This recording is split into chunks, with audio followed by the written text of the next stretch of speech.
Hello everyone, today I'll discuss the new educational policy called double reduction and educational resource distribution in China.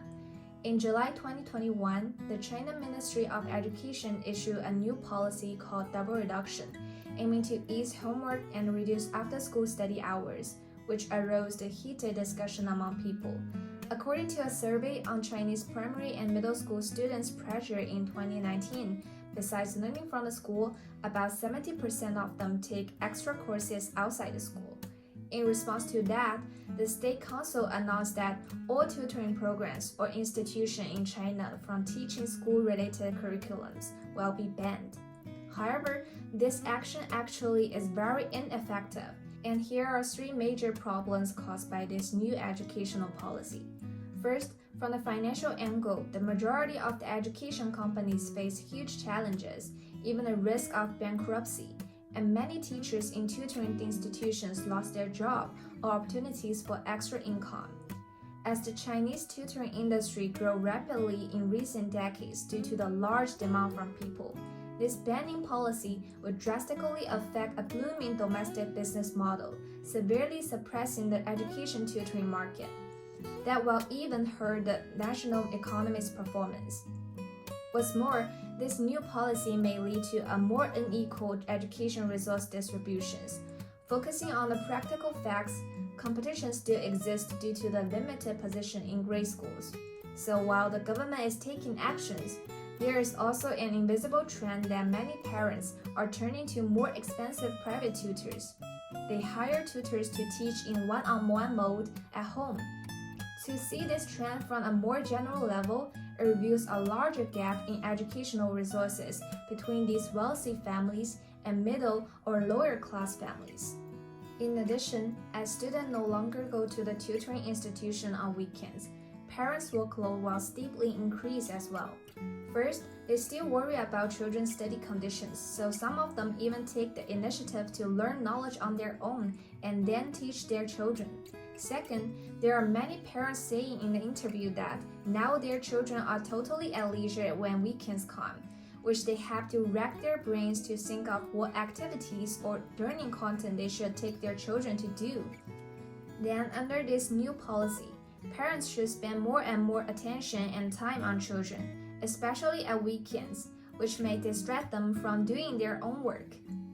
After analyzing some disadvantages brought by the double reduction policy, the essential problem still is that this policy doesn't solve the root cause of why people try to learn in advance or study deeper.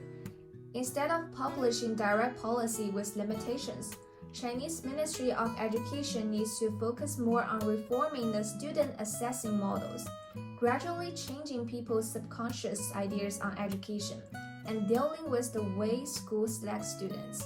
In a random interview, there is an impressive sentence from an anxious mother, telling that I would not dare to allow my son to chill at home.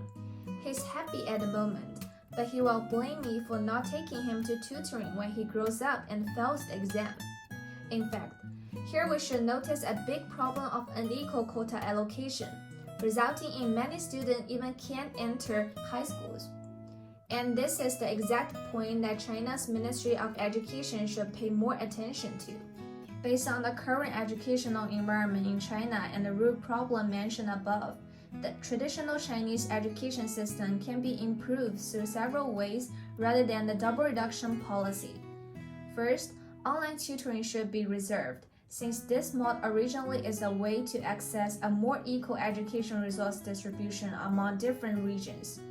The opportunities to take classes and learn extra knowledge at home can alleviate the resource difference between certain cities and relative rural areas. And online tutoring without rent and utilities is also cheaper and more affordable for most people than the in-person one.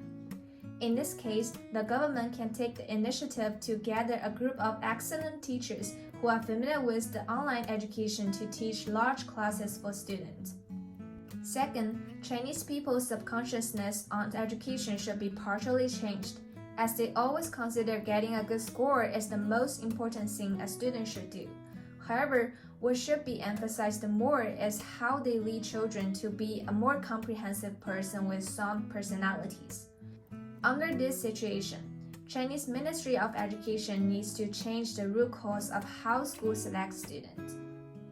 For example, the Gaokao score is not the only assessment for students to get into university, but schools should better include more factors comprehensively into the consideration.